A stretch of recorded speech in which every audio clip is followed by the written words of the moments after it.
A história da humanidade não nos oferece muitas informações sobre quem seja, na verdade, Jesus de Nazaré. Isto porque, fora dos textos religiosos, existe muito pouca informação a respeito de sua história. São apenas pouquíssimos fragmentos que se tem sobre a passagem de Jesus no planeta, fazendo com que uma boa parte, a quase totalidade daquilo que se tem sobre ele, seja na verdade obtido a partir de uma leitura que possamos fazer do que os evangelhos nos oferecem. Sim, é verdade. Praticamente tudo que se tem sobre Jesus está contido nos evangelhos, que são fragmentos de notícias que foram copiadas ao longo de tantos séculos até que chegassem até nós. Há um número bastante considerável de textos que são chamados de evangelhos. Acontece que quando Jerônimo tomou sobre si a responsabilidade de compilar quais seriam aqueles que poderiam ser admitidos como evangelhos canônicos ou evangelhos que estivessem corretos, apenas 4 de um acervo que, segundo alguns historiadores, de 72 evangelhos distintos, apenas 4 seriam dotados da veracidade da história de Jesus. Temos o Evangelho de Mateus, bastante volumoso, grande, narra a história desde o princípio até o fim, e tem como foco principal apresentar Jesus como Messias esperado nas profecias de Israel. Por esse motivo, o Evangelho de Mateus é repleto da expressão: e foi assim para que se cumprisse a profecia tal ou a profecia outra de um determinado profeta. Os outros evangelistas não amarram o Evangelho com o Antigo Testamento porque trazem propostas distintas. O Evangelho de Mateus, não. O foco, na verdade, Lucidalva, é entregar para nós uma leitura como se, sim, Jesus é o cumpridor das promessas deixadas pelos antigos profetas. É um texto escrito para judeus, focado na cultura judaica. Ocorre que esse texto ele não foi suficiente para que a mensagem chegasse a outros lugares do planeta, como por exemplo a região aonde Paulo de Tarso levava a sua pregação, a chamada Ásia Menor, porque ali ninguém conhecia os profetas de Israel, ninguém conhecia nada sobre o Antigo Testamento, não valeria de muita coisa falar de profecias de Isaías, de Joel, de Miqueias, porque não faria eco na visão dos gregos, na visão dos que viviam nas regiões dos vários reinos que existiam naquela época daquilo que mais tarde se tornou a Turquia. Então, um outro evangelho acabou se apresentando como muito mais interessante nesse contexto, que é o Evangelho de Marcos. O Evangelho de Marcos é um evangelho curtinho, é o mais curto de todos, ele é bem pequeno, e ele não está focado nos grandes discursos de Jesus, não quer mostrar grandes questões sobre parábolas, não fala, na verdade, sobre a infância do Cristo, não oferece uma discussão amarrada com o Antigo Testamento. Do que fala então o Evangelho de Marcos? Qual é a sua ênfase? O Evangelho de Marcos está centrado em algo que poderia convencer aquele povo que não conhecia Israel de que Jesus era um homem singular. Ele traz uma proposta distinta. A proposta é mostrar Jesus como um cara incrível, capaz de produzir coisas impressionantes. Então é um evangelho focado nos fatos extraordinários, suas curas, suas diversas oportunidades de demonstrar a habilidade diante dos poderes da natureza, são a grande ênfase do Evangelho de Marcos, fazendo com que alguns chamados milagres nós encontremos apenas nesse texto, porque era o grande mote para convencer os chamados gentios, o povo não judeu, de que Jesus seria de fato o Messias, seria alguém importante e que valeria a pena conhecer e viver a mensagem que ele deixou. Um terceiro evangelista também foi identificado de uma maneira muito singular: Lucas, o único dos 4 evangelistas que era letrado, era médico, tinha conhecimentos mais aprofundados do grego, tinha uma leitura mais voltada para a metodologia científica e, portanto, seu texto é o que mais se parece com uma biografia. Começa no começo e termina no fim. Inicia antes mesmo do nascimento de Jesus, mostrando o cenário aonde se movimentavam os pais de João o Batista, e vai navegando pelos fatos numa ordem cronológica muito bem cadenciada, passando pela infância, pelo início da vida pública, e a produção do texto de Lucas é acreditada como sendo a sequência mais apropriada de como os fenômenos teriam se dado, porque ele atravessa todo o período da sua pregação, vai até o momento da crucificação, fala da ressurreição e traz um evangelho bastante completo, muito interessante. Ele é o único dos evangelhos que tem a preocupação de amarrar Jesus, tanto no tempo como no espaço. Somente com o evangelho de Lucas é que sabemos quando ele teria nascido, quando ele começou sua vida pública, porque ele faz amarrações históricas com o que tem do lado de fora da história de Jesus. É somente Lucas que cita quem governava a região à época que os fatos se deram. Então, conhecendo quem governava, é possível que nós façamos uma conexão mais estreita com a realidade e nós consigamos entender: então ele viveu na época tal. O início da vida pública de Jesus é sabido que aconteceu no 15º ano do império de Tibério César. Basta sabermos quando foi que Tibério César começou, calculamos o 15º ano, é aí que Jesus inicia a sua vida pública. É o que está descrito ali no texto de Lucas. É um texto muito completo e traz um Jesus bem diferente dos outros dois. O Jesus voltado para as questões ligadas ao Antigo Testamento, o cumpridor das promessas de Israel, que Mateus nos oferece, não aparece muito no texto de Lucas. Aquele fazedor de fatos extraordinários e curador por excelência, não é a única dimensão que se encontra no Evangelho de Lucas, porque ele fala das parábolas, sim, fala das parábolas, ele fala dos fatos extraordinários, das curas, sim, fala, mas ele fala de uma coisa de maneira muito mais intensa do que os outros dois, que é a misericórdia de Deus. O Evangelho de Lucas está repleto de notícias sobre o amor e sobre a misericórdia do Criador derramado sobre as nossas vidas. É só no Evangelho de Lucas que está a parábola do bom samaritano, daquele misericordioso que junta o homem que caiu à beira do caminho.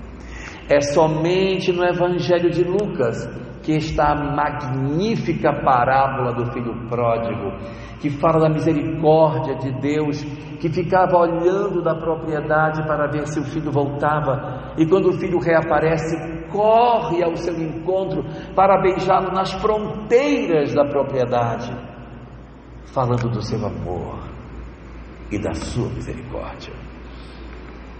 É um evangelho extremamente emocionante por essa dimensão que Lucas nos traz de quem seria Jesus. Mas há um quarto evangelho, o Evangelho de João, o último a ter sido escrito. Acredita-se que foi escrito aproximadamente perto do ano 100 quando João já estava velhinho, com quase 100 anos de idade, não é?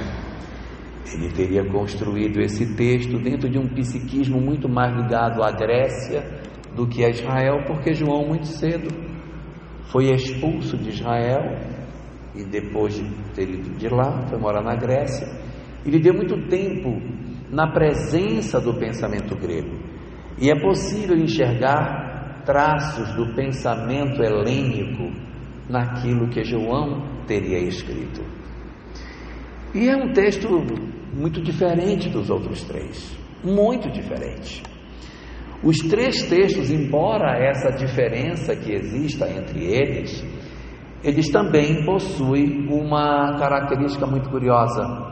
Esses textos, eles conseguem ser reunidos numa narrativa única, e por esse motivo eles são chamados de evangelhos sinóticos. O que significa isso? Que eu posso sintetizá-los numa narrativa só. Dá para pegar o texto de Mateus, de Marcos e de Lucas e tentar fazer um ajuste de tal forma que eles vão se encaixando de uma maneira muito fácil, fazendo com que você consiga olhar a sequência dos textos. João? João não tem nada disso aí não. O texto de João é muito diferente. O texto de João não começa no começo, não termina no fim, conta os fatos não necessariamente na ordem que aconteceram, não tem infância de Jesus. É um texto diferente. E ele conta muita coisa que só ele fala, se acredita? É só no Evangelho de João que está aquele encontro de Jesus com Nicodemos, que é necessário nascer. Só João. Os outros três não falam dessa história. Aquele encontro de Jesus com a samaritana ao pé do poço de Sicar, aonde fala da água viva e ele tem a chance de entrar na Samaria, é só João que conta. Aquela passagem magnífica da mulher adúltera, que Jesus fala para ela: onde estão os teus acusadores? Não sei, Senhor. Quando ele fala: atire a primeira pedra aquele que estiver isento de pecado. Essa história linda só tem em João, não há em outro evangelho. A história da ressurreição de Lázaro, aquela história tão bonita, que Lázaro estava no sepulcro e Jesus então aparece e o retira do sepulcro, essa história também só encontramos no Evangelho de João. Existe um trecho do Evangelho de João muito bonito, que todos nós que somos espíritas temos até uma boa intimidade com esse material. É um texto chamado o Sermão do Cenáculo. Nome bonito, né? Mas o Sermão do Cenáculo nada mais é do que o discurso proferido por Jesus aos discípulos na chamada última ceia. Eles foram jantar e depois do jantar Jesus fez um discurso muito longo. Começa no capítulo 13 do Evangelho de João e vai até o 17. É bastante robusto esse material. Mas a gente conhece muitas passagens, lá que fala da vinda do Consolador, é lá que fala que há muitas moradas na casa do Pai. Tem muito material ali que os espíritas sempre recorrem. Olha esse material, olha que coisa, olha que interessante. É lá que está dito que os que cumprirem seu mandamento poderão fazer as obras que ele faz e até maiores do que a dele. É também lá, é nesse lugar que há uma série de textos muito utilizados nos nossos estudos, quando nós nos debruçamos sobre um sentido mais aprofundado da visão que o Evangelho possui. Mas não é só isso. Existe uma outra singularidade muito curiosa no Evangelho de João. Ele é o único dos evangelhos sérios. Não adianta procurar nos outros que não tem. Ele é o único dos evangelhos em que Jesus se autodefine. É o único lugar onde Jesus diz: eu sou alguma coisa. Só lá. E além de ser apenas no Evangelho de João que Jesus se autodefine, ele se autodefine 7 vezes, Giba. 7 vezes Jesus vai dizer: eu sou, e aí vem alguma coisa que ele é. E em cada vez que ele se autodefine como uma coisa completamente diferente. Ele não fala a mesma coisa. Cada vez é uma autodefinição distinta que ele oferece sobre si mesmo. A gente, quando ouve falar que são 7 as definições que Jesus fez sobre ele, as pessoas começam logo a pensar que isso tem a ver com alguma coisa cabalística, né? Número 7, né? 7 são as notas musicais, 7 são as cores do arco-íris, 7 são os dias da semana, 7 são os anões da Branca de Neve, 7 são as Horcruxes do Harry Potter, 7 são os buracos da cabeça. Depois em casa vocês vão contar, vocês vão ver que vai dar 7. 2 buracos do ouvido, 2 no nariz, 2 olhos e uma boca, dá 7. Então tem muita coisa que é 7, aí as pessoas começam a dizer: gente, é 7, deve ter alguma coisa mística aí nesses 7. Não, na verdade é 7, porque passou de 6 e não chegou a 8. A razão é essa. Então foram 7 vezes que o Cristo se autodefiniu. Em uma dessas oportunidades, Jesus teria dito sobre si mesmo: eu sou o bom pastor. Ele não disse que ele era o pastor. Eu sou o bom pastor. Porque pode ter pastor ruim. Esse é o bom pastor. E o que é um bom pastor? Tem aqui. Não, tem outra. Está ótimo. Aqui é Não vai faltar.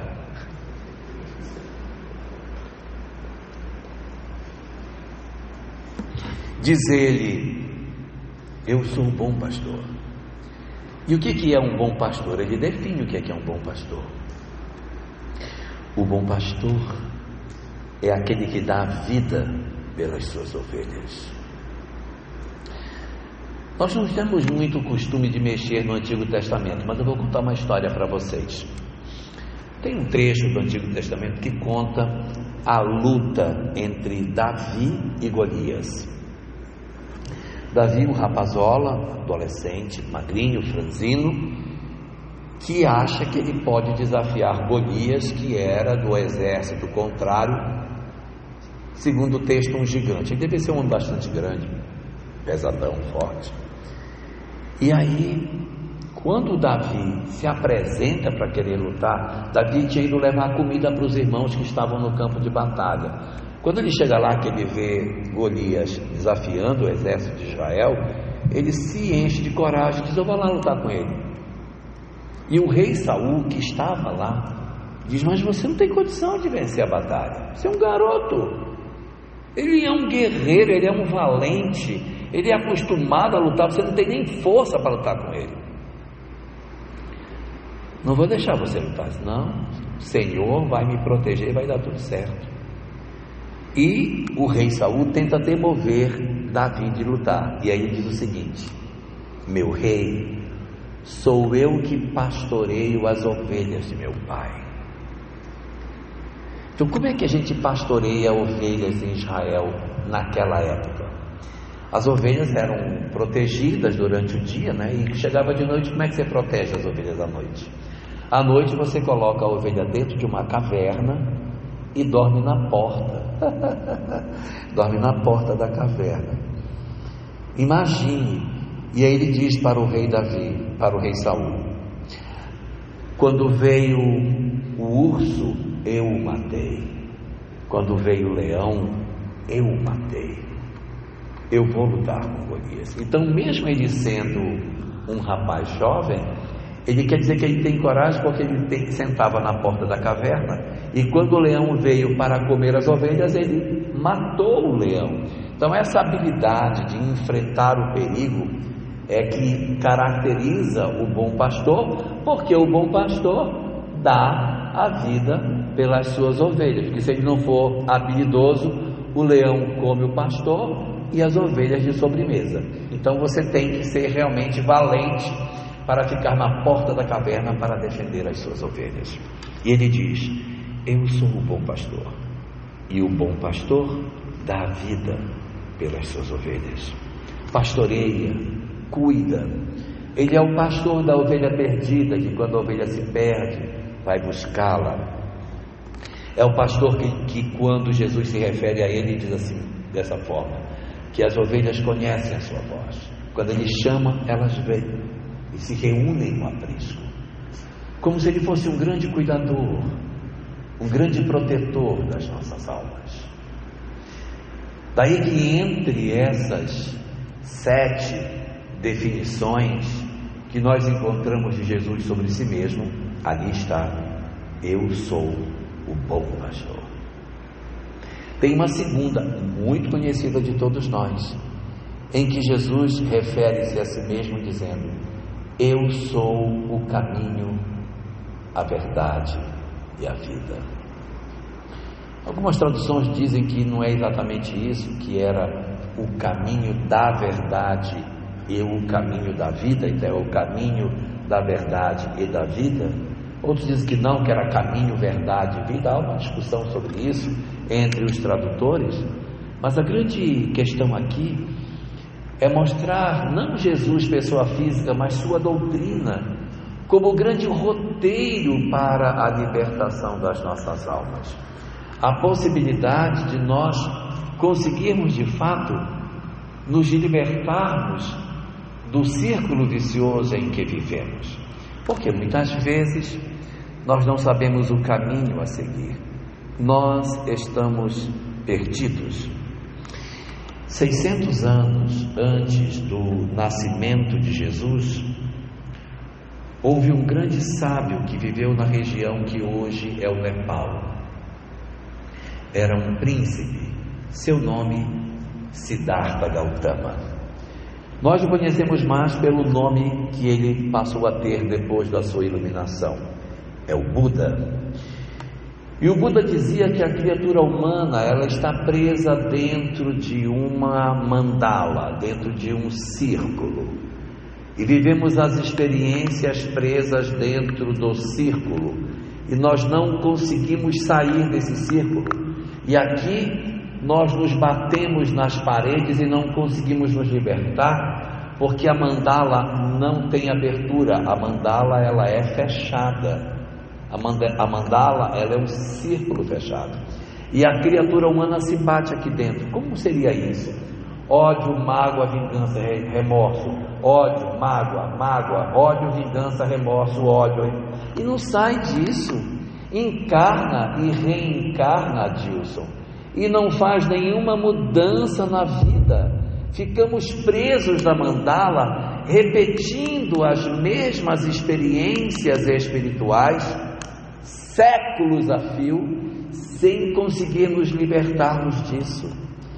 Nós precisamos de um caminho para a libertação, um caminho que nos permita acessar essa perspectiva diferente.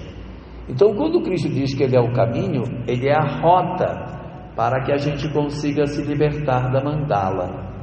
Eu sou o caminho, a verdade. Por que a verdade? O que Ele é a verdade? O Buda também dizia o seguinte, que o que prende as criaturas dentro da mandala, o que prende as criaturas aqui é a ignorância. Quanto mais ignorante a criatura é, mais ela fica presa. A única forma de eu conseguir me libertar da mandala é através do conhecimento. Dizia o Buda o seguinte: o que liberta a criatura do sofrimento é o conhecimento espiritual. Enquanto eu não souber que sou uma alma imortal a caminho da felicidade, passando através da lei de causa e efeito pelas experiências que eu preciso para me libertar das minhas imperfeições, não tem jeito. Não vamos conseguir, Belinha. Não vamos conseguir nos libertar enquanto não tivermos conhecimento espiritual. Se eu não tiver conhecimento espiritual, estou preso na mandala. Eu preciso de um caminho para que eu acesse a verdade. Enquanto eu não acessar a verdade do que eu sou, eu estou aqui dentro preso. Preciso de um caminho para fazer isso. E o Cristo também nos fala isso no Evangelho de João, quando ele diz que deveríamos conhecer a verdade para que a verdade nos libertasse. Conhecereis a verdade e a verdade vos libertará. Que verdade?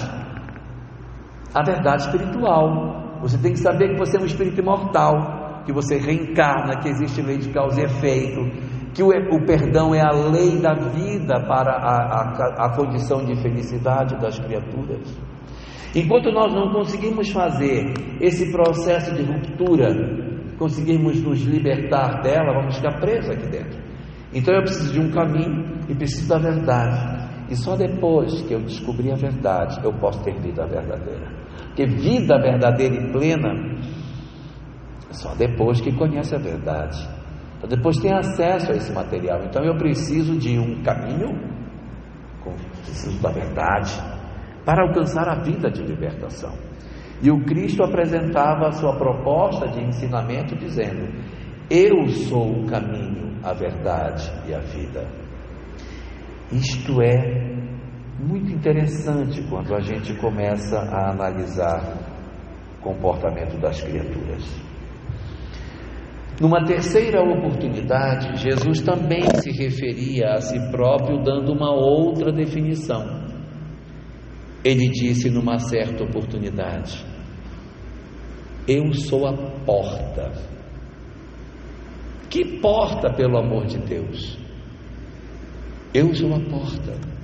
Ele é a porta da mandala, porque é através do momento que se eu conseguia fazer, eu não vou conseguir, porque esse copo é dos bons. Mas imaginem que esse copo, não vou conseguir. Que o copo tivesse uma abertura nele. Corta para mim. Está cortando, meu Deus. Meu filho, muito obrigado, Deus me pague. Para que eu me liberte da mandala, tem que ter uma abertura nela. Como é que eu saio do negócio está fechado, pelo amor de Deus? Não existe saída. A única saída que existe é quando nós quebramos a mandala. Nós temos que abrir uma fenda nela. E essa fenda que existe, ela é muito estreitinha. A gente tem que achar essa fenda na mandala. Se eu não achar essa fenda, não sai. Nós ficaremos presos dentro da mandala se nós não conseguirmos encontrá-la. E o Cristo dizia: eu sou a porta. A porta do quê, pelo amor de Deus? Eu sou a porta da mandala, porque o meu conhecimento quebra o círculo vicioso e liberta as criaturas das encarnações repetitivas. Porque veja, ódio, mágoa, ressentimento. Ódio, mágoa, ressentimento. Ódio, mágoa, ressentimento. E preso aqui dentro. Eu tenho que quebrar com um novo comportamento. Perdão. Quando eu experimento o perdão,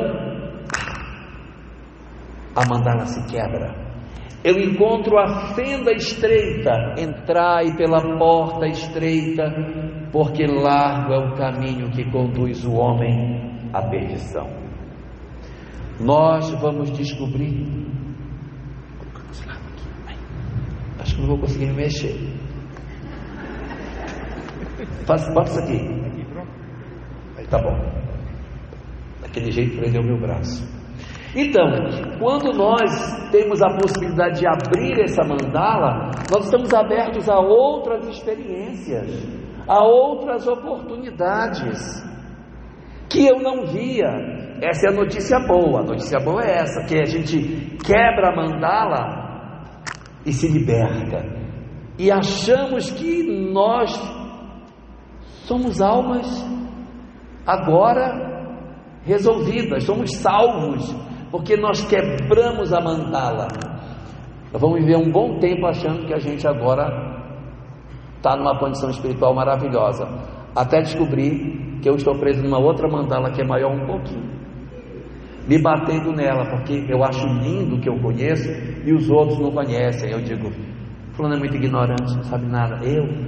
Eu tenho conhecimento, eu sei, e aí eu me acho melhor do que os outros, porque eu agora quebrei a mandala. Gente, é só uma mandala, são infinitas mandalas, igual uma cebola que não tem fim. É assim, a gente quebra uma, aparece outra, quebra. Só que a gente vai achar que cada vez está livre, até descobrir que está dentro de outra, e dentro de outra, e de outra, vai evoluindo indefinidamente, sem que a gente nunca consiga alcançar a perfeição completa, sempre a perfeição relativa. Então, esse momento de fenda da mandala que a gente se liberta, é um momento lindo demais, de ruptura disso aqui, porque é como se nós vivêssemos numa condição de muita fome espiritual, uma condição na qual a gente repete e vive angustiado, não entende a vida. Quando eu encontro esse conhecimento espiritual, que eu quebro a mandala, eu sou livre, eu me sinto feliz. Sim, eu estou livre. Mas esse momento demora para chegar, porque a gente é muito teimoso.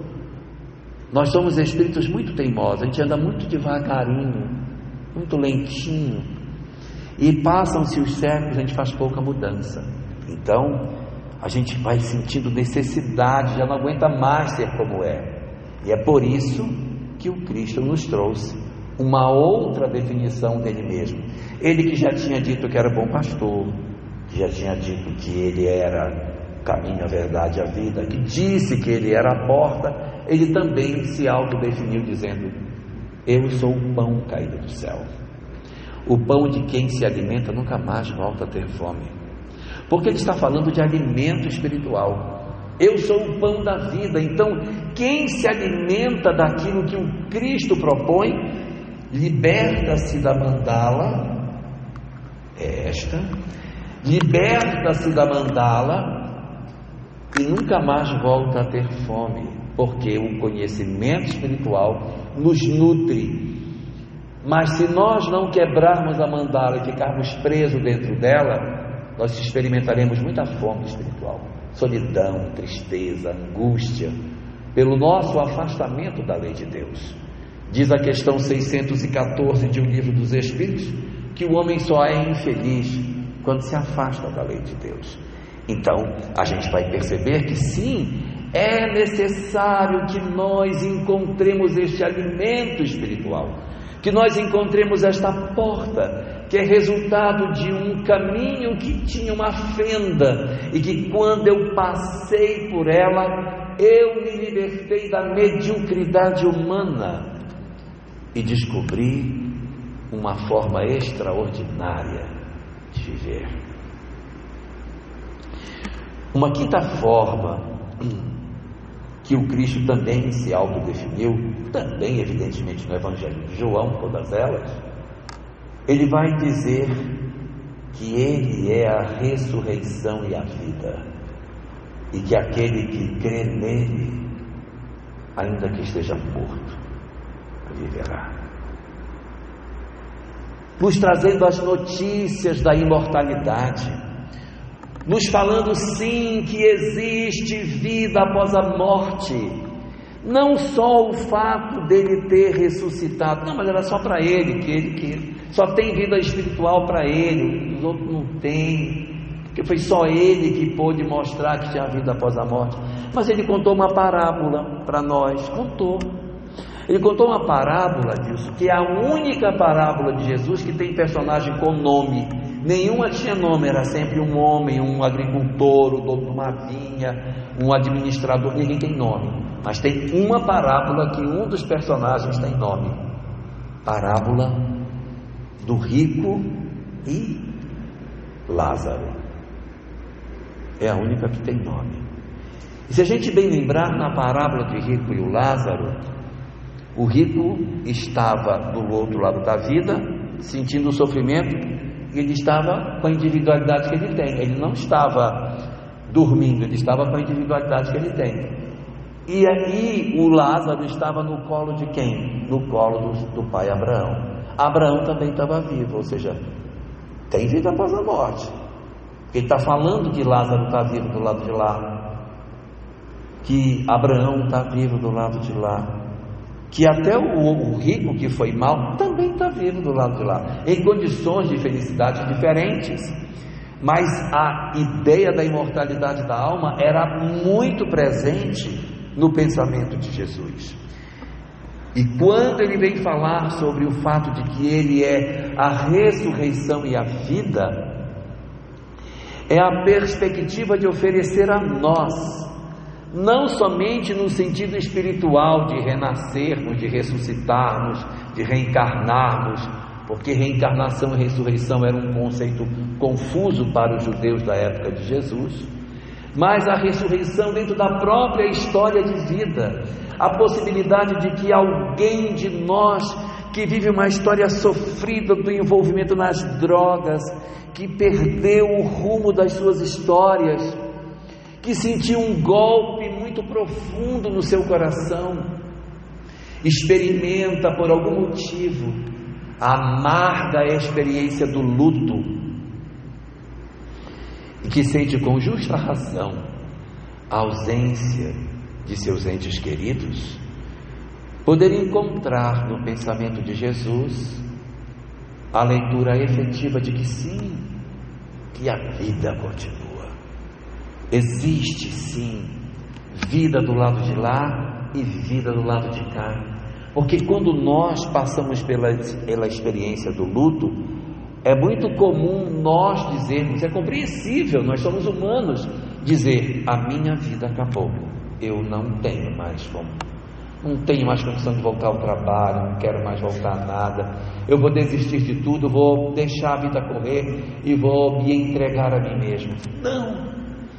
A fala do Cristo é a ressurreição e a vida, porque nos conta que existe vida do lado de lá, que os nossos entes queridos vivem, que eles estão vivos, e a doutrina espírita vem ainda somar a isso, contar que além de estarem vivos, participam das nossas histórias de vida, estão ao nosso lado, acompanham as nossas horas de alegria, nos sustentam nas nossas horas de tristeza, nos visitam para trazer o hálito da esperança e a compreensão de que nada na verdade terminou além da simples vida física, que nós nos reencontraremos no amanhã, que a perspectiva do reencontro com essas almas está assinalado como uma lei do universo. Então, assim como o que foi está vivo do lado de lá, eu também tenho vida do lado de cá, na medida em que eu sei que o meu amor vive, que meu marido, que minha esposa, que os nossos filhos vivem, nós ganhamos uma força descomunal, uma capacidade de resiliência incrível, e que embora os nossos corações sangrem, porque a saudade é grande mesmo, nós somos capazes de nos reconstruir. O Cristo traz uma mensagem que faz ressurgir os chamados mortos, aqueles que desistiram de si mesmos, que se abandonaram no fosso da depressão, que se abandonaram nos quadros dolorosos da ideação suicida, daqueles que por muitas vezes se movimentaram dentro das suas próprias enfermidades, no anseio de desistência da própria vida.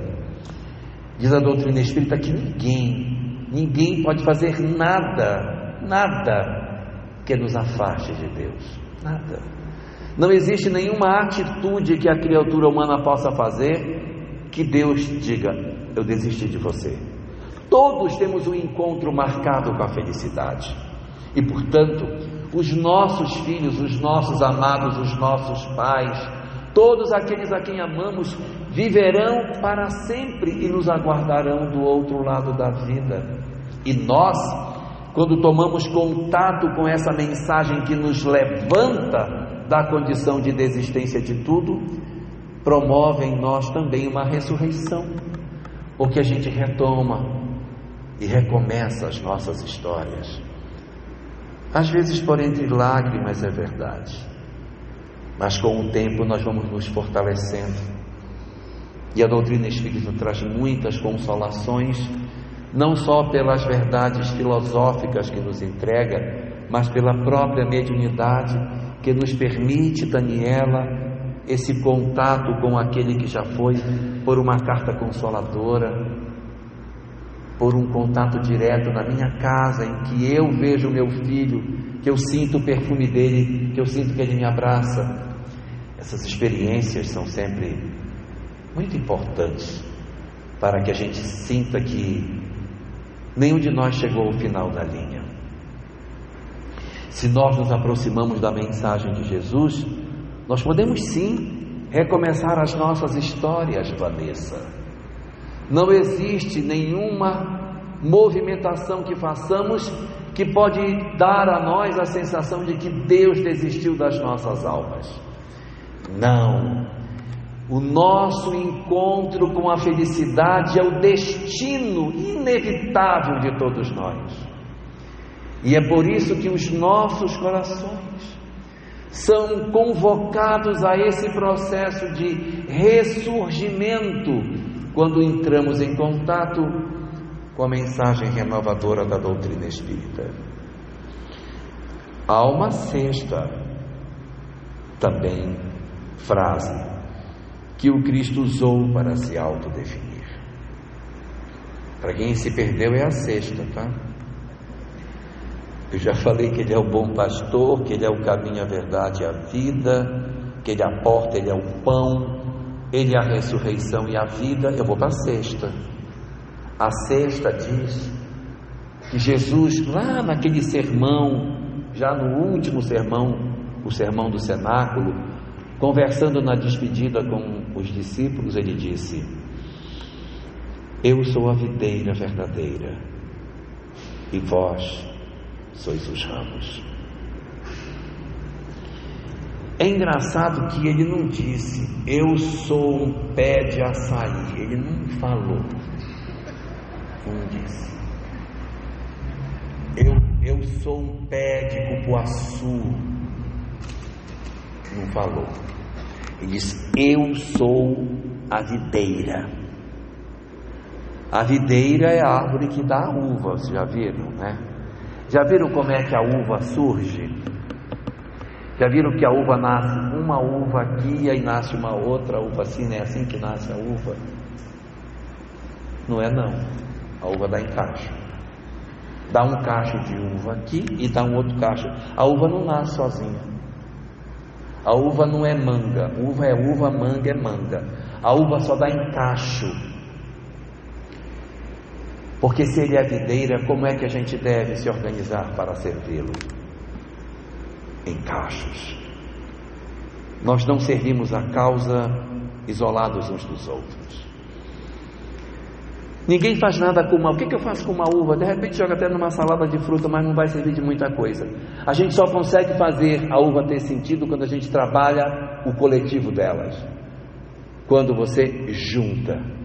E para que a uva produza o que ela tem de melhor, tem que esmagar todas juntas. Então é esse processo de estarmos reunidos em torno de um propósito e oferecer o que temos dentro de nós que constrói o que a uva dá. Se vocês bem lembrarem, em uma reunião mediúnica à época de Kardec, foi oferecido um desenho para que na reunião mediúnica, e o desenho era uma cepa, era um braço, um ramo de videira com um cachinho de uva colocado.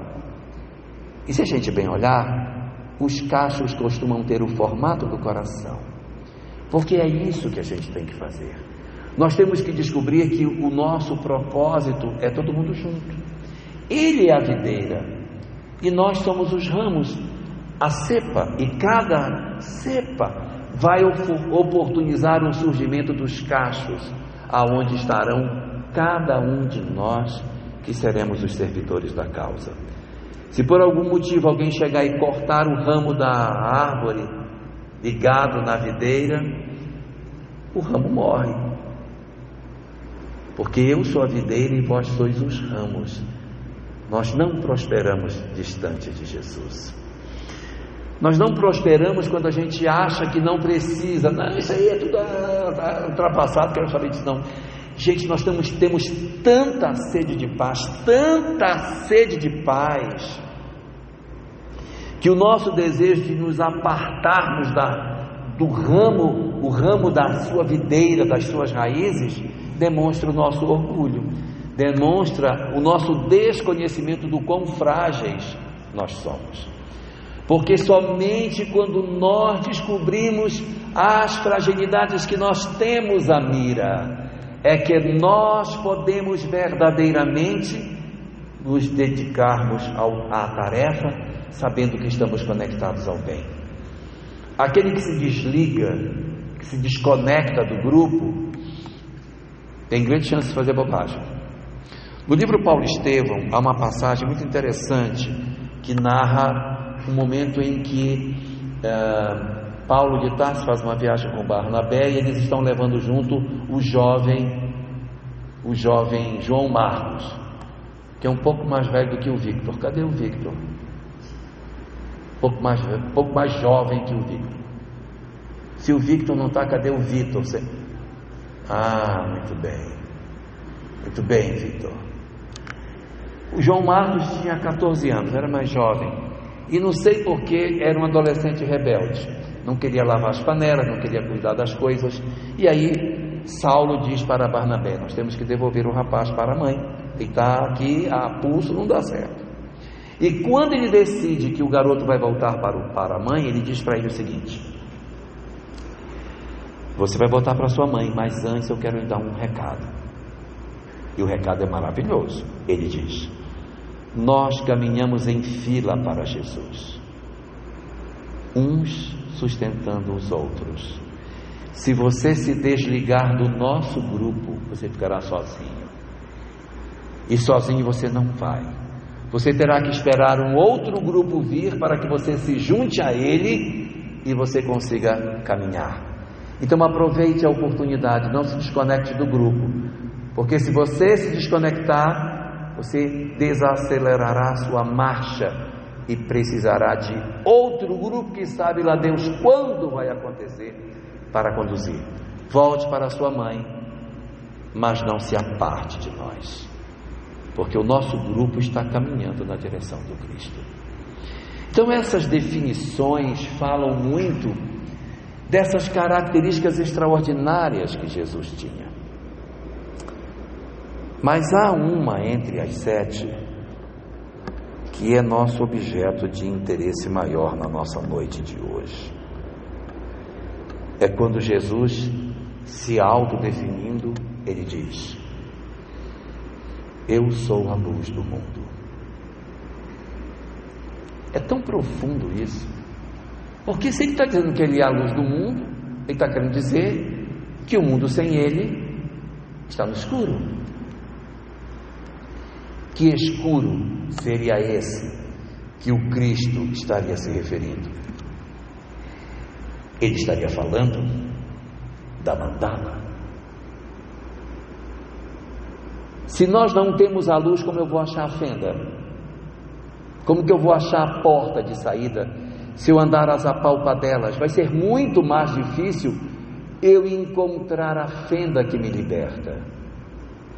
Então ele vem até nós e nos diz: eu sou a luz do mundo, porque seus ensinamentos aclaram as coisas, deixa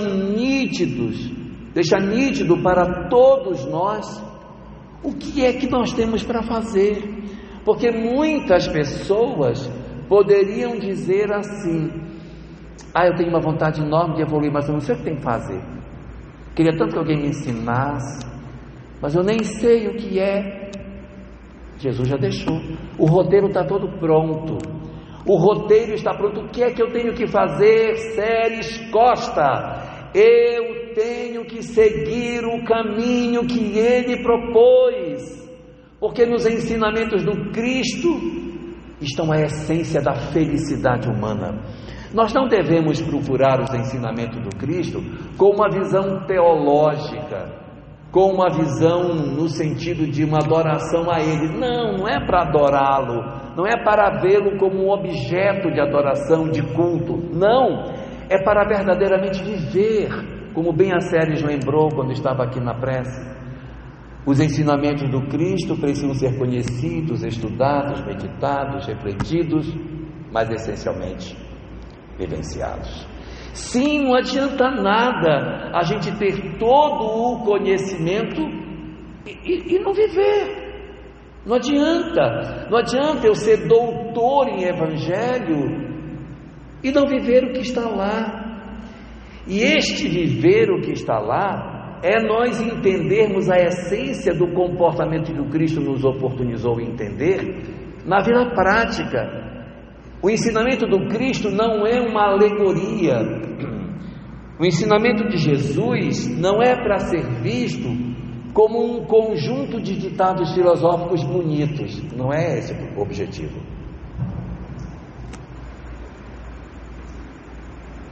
O objetivo é que esses ensinamentos que o Cristo nos legou sejam vistos por nós de maneira muito clara, como a única possibilidade de felicidade da criatura humana. Se nós não seguirmos as propostas que o Cristo nos trazia, nós não conseguiremos alcançar a felicidade. Porque sem o amor ao próximo, sem o perdão, sem a renúncia dos bens terrenos, não dá para a gente conseguir. Eu não estou dizendo com isso que somente as pessoas que são cristãs é que terão condição de acessar essa felicidade. Eu posso conseguir isso pelo Buda, pelo Krishna, por vários outros reveladores que a vida nos ofereceu, sem dúvida nenhuma, mas tem que passar por esse conhecimento. Sem perdão, sem perdão não vai, gente, não vai. Não existe espírito feliz que não cultua o perdão. Ele pode até dizer: gente, eu estou numa alegria enorme, que eu me vinguei. Ele pode até dizer, mas feliz ele não está. Isso não traz felicidade. O roteiro para a felicidade da criatura humana está especificamente na possibilidade de nós entendermos a proposta que o Cristo nos ofereceu.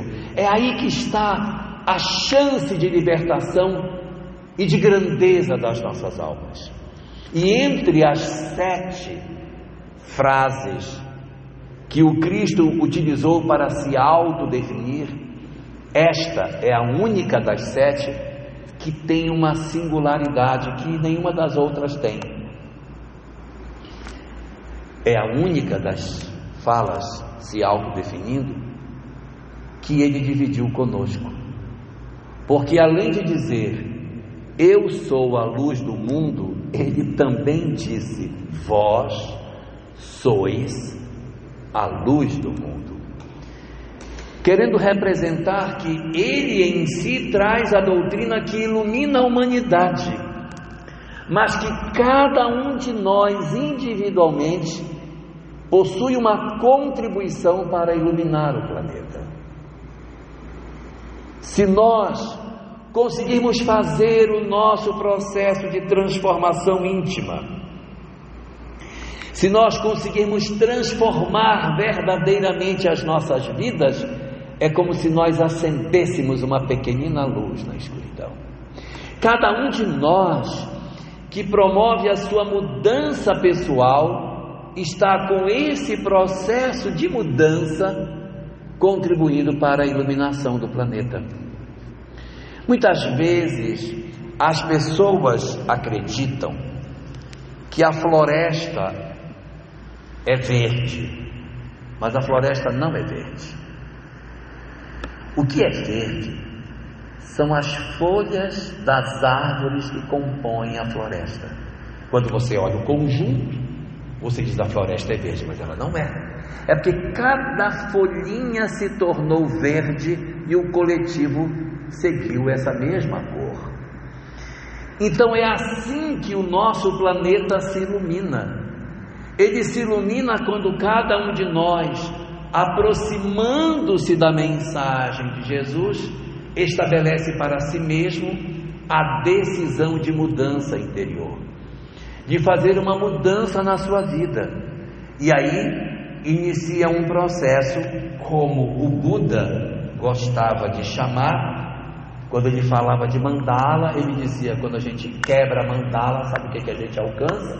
Segundo o Buda, a iluminação. Não é muita coincidência usar a mesma palavra. Então o Buda dizia: quando eu quebro a mandala, eu me ilumino. E o Cristo dizia: vós sois a luz do mundo. Cada um de nós traz dentro de si a possibilidade de se apropriar do conhecimento do Cristo para iluminar a sua própria vida. Só que para iluminar a minha vida com os ensinamentos de Jesus, eu tenho que promover o processo da descrucificação de Jesus. O Cristo que nos interessa não é o Cristo crucificado, é o Cristo descrucificado, aquele que não está pregado na cruz, porque não é esse o Cristo que mais nos importa. O que nos importa é o Cristo que nos ensina e que diz: vem por aqui, olha, vai por esse caminho. Se alguém te feriu numa face, faz também a outra. Não teima, não briga com ninguém, não guarda mágoa, não arraste o sofrimento do ódio na sua vida, quebra com isso, amai os vossos inimigos. E quando ele disse amai os vossos inimigos, o olho dos judeus que estavam assistindo ficava desse tamanho, porque nunca ninguém tinha falado de perdão em Israel até aquele momento. E como ficou difícil deles entenderem, ele operacionalizou o perdão. Ele disse: não estão entendendo? Vou facilitar. Disse ele: amai os vossos inimigos. Todo mundo assustado, ele disse: fazei bem aos que vos aborrecem. Se tem uma pessoa que lhe faz mal, faz bem. Você faz mal, você faz bem. Não faz mal, você faz bem. Faça o bem para quem te faz mal. Ah, mas eu não sou bobo de fazer. Mas é a chance de nós nos libertarmos. Se eu devolver na mesma moeda, eu me prendo a ele. É isso que você quer? Ficar preso numa pessoa e reencarnar com ele dentro da sua família?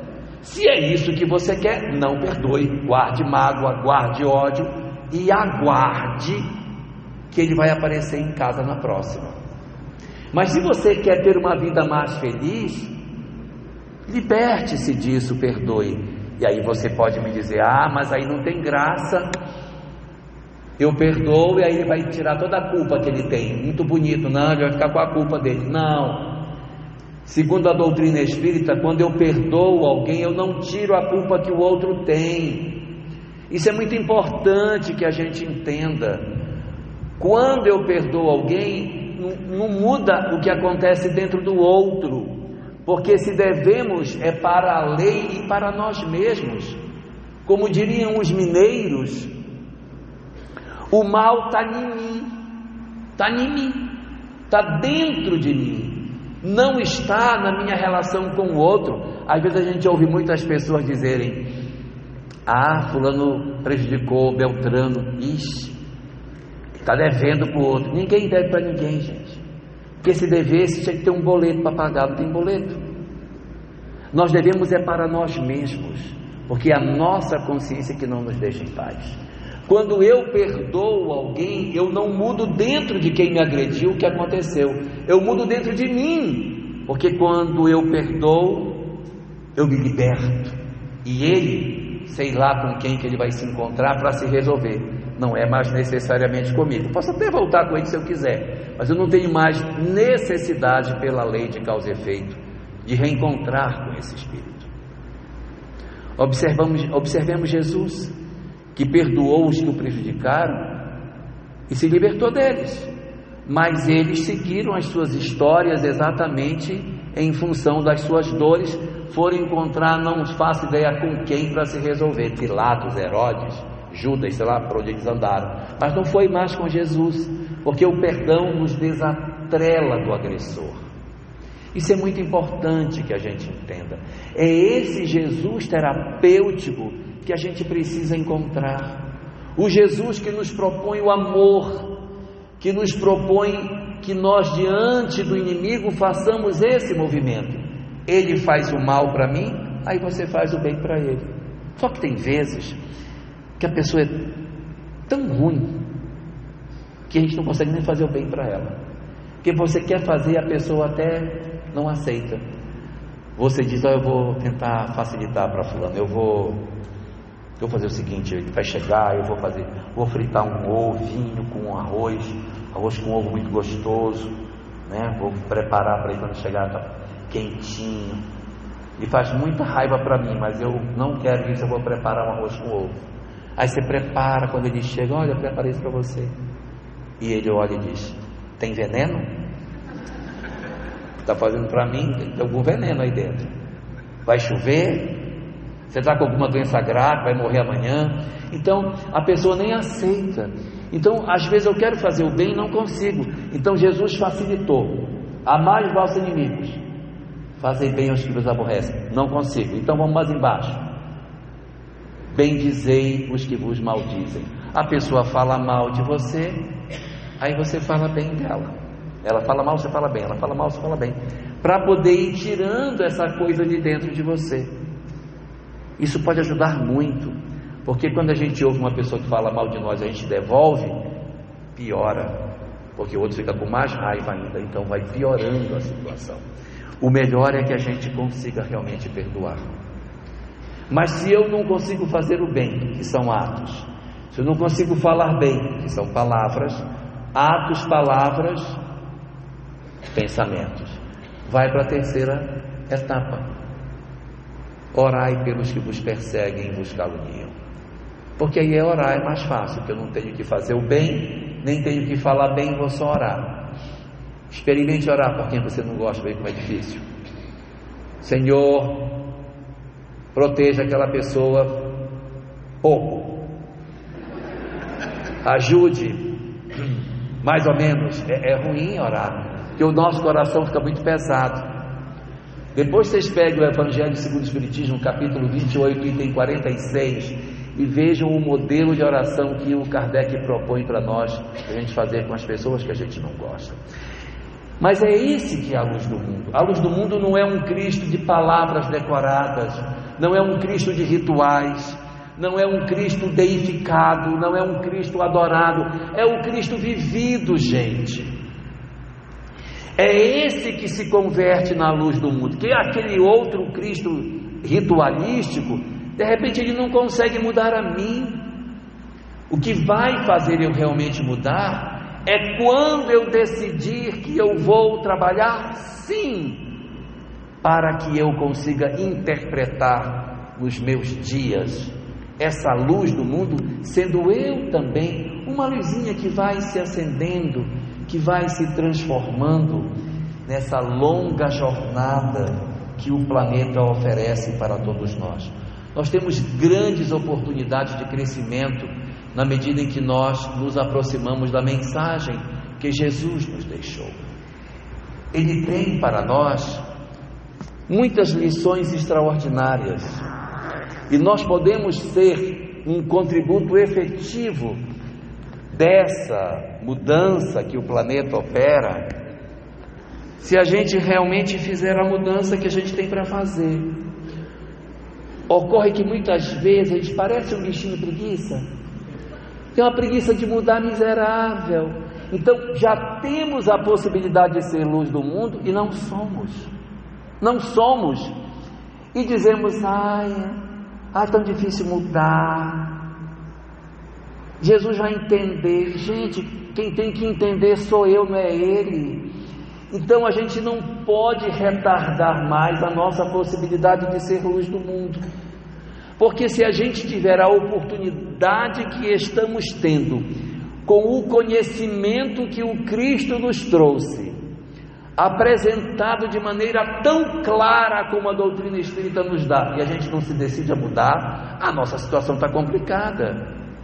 Porque o Espiritismo deixa muito claro: não é ritual, não é ritual, é viver. E esse viver a mensagem de Jesus não é para a gente ser a pessoa mais evoluída do planeta, não é para a gente conseguir de alguma forma viver de maneira extraordinária. Não precisa, é só aproveitar as oportunidades que a vida nos dá dentro do lar. Se o Cristo é a luz do mundo, sejamos nós a pequenina luz que vai se juntar com os outros para iluminar o planeta. Tenha mais paciência com o pai que está idoso e que tem dificuldade para comer e coloca tudo para fora de volta, e você tem que colocar que não aceita tomar banho porque está idoso e é uma luta para dar banho em idoso. Quem tem idoso em casa sabe o sacrifício que é um cuidador ter que dar banho no idoso. Às vezes tem um filho que tem alguma limitação, alguma atipicidade, e a gente exercer o Cristo nessa condição. Uma história familiar que vai exigir de nós muito para a nossa mudança. É isso que a gente tem que fazer. Não são grandes coisas no mundo, não são grandes questões extraordinárias para o planeta. A Séries lembrou aqui para nós, logo no começo, da Alcione, da obra Renúncia.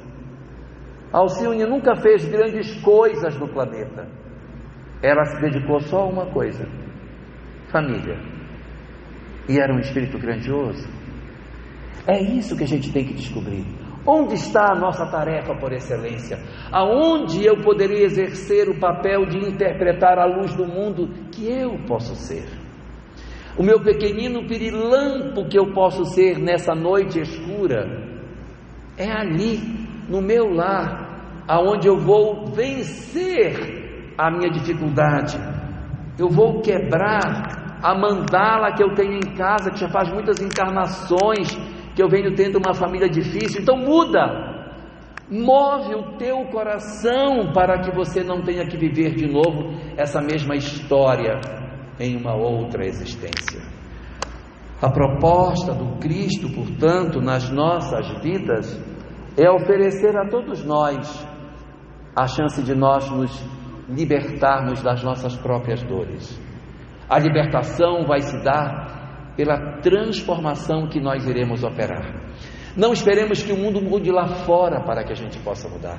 Mude você por dentro, ilumine-se. Façamos cada um de nós a nossa iluminação interior.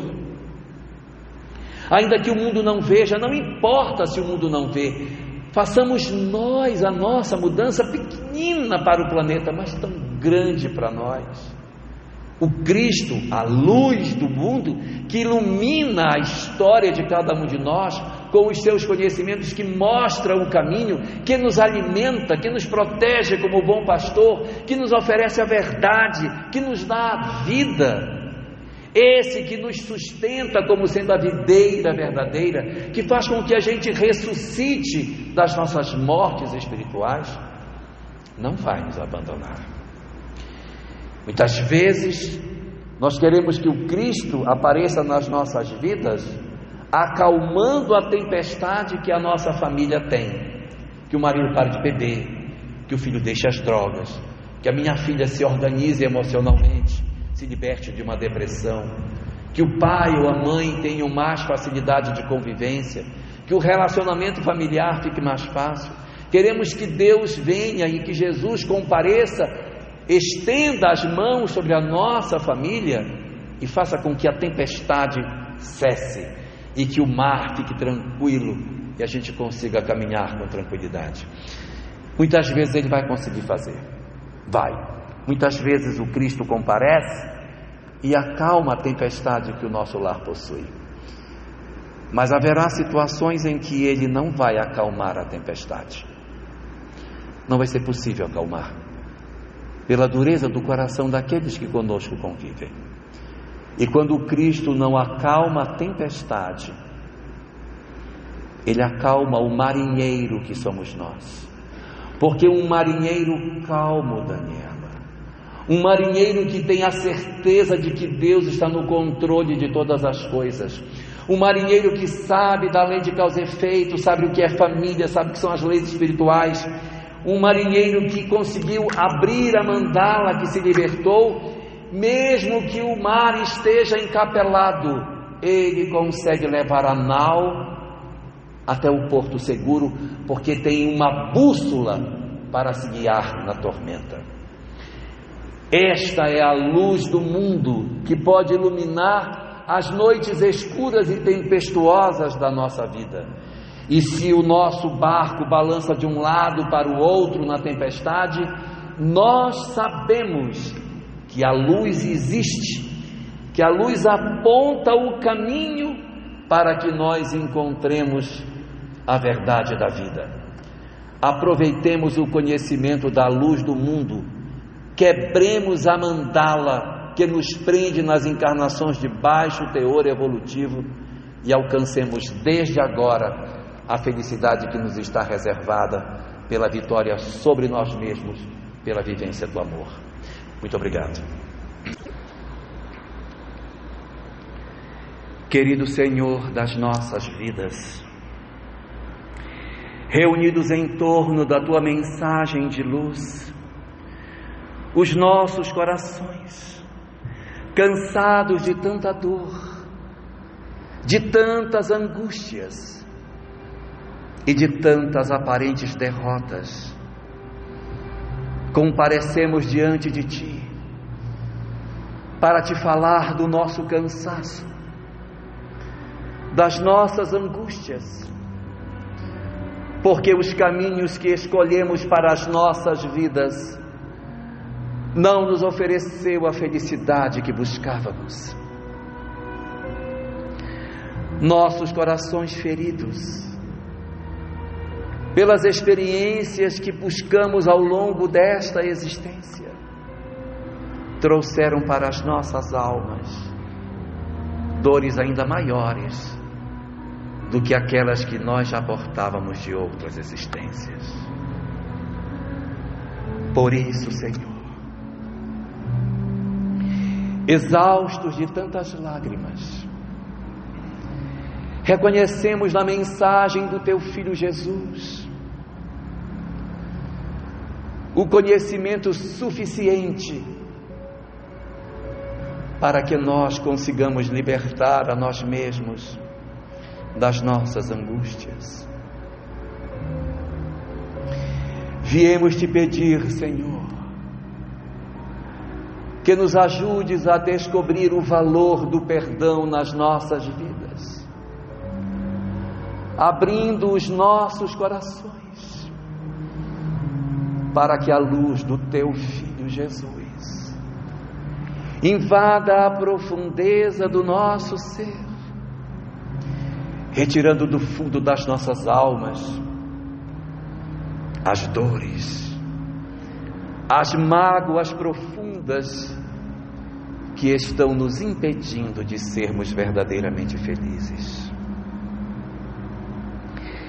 Deixa, Senhor, que nós sejamos capazes de perdoar aqueles que nos feriram, entendendo que eles têm os seus próprios compromissos com a Tua lei, e que nós, agora conhecedores da verdade espírita, temos a possibilidade sagrada de quebrarmos as algemas com as quais nos prendemos há tanto tempo, e que nos impede até agora de sentirmos em plenitude a Tua presença no íntimo das nossas almas. Senhor, afasta de nós o sentimento de vingança, o ódio e o desamor. Restaura meu coração, ajuda-me a reconstruir o meu lar em frangalhos e me ensina a perdoar e a pedir perdão, para que eu seja capaz de construir uma nova história para mim mesmo. Que eu possa, diante das luzes que a mensagem do Cristo representa diante de mim, alguém capaz de se libertar dos vícios, compreendendo a excelsitude da vida e a necessidade que todos nós temos de encontrarmos a verdadeira libertação das nossas almas pela vivência plena do amor e da compreensão de que Tu é que reges a vida. E por fim, Senhor, num ato da Tua misericórdia que nunca cessa, estende as Tuas mãos sobre o meu coração que sangra de saudade e diz, Senhor, que os nossos filhos vivem, que os nossos amores não nos abandonaram, que aqueles que nos amam renteiam conosco e que nos aguardam no Teu reino para a continuidade das nossas relações, porque o amor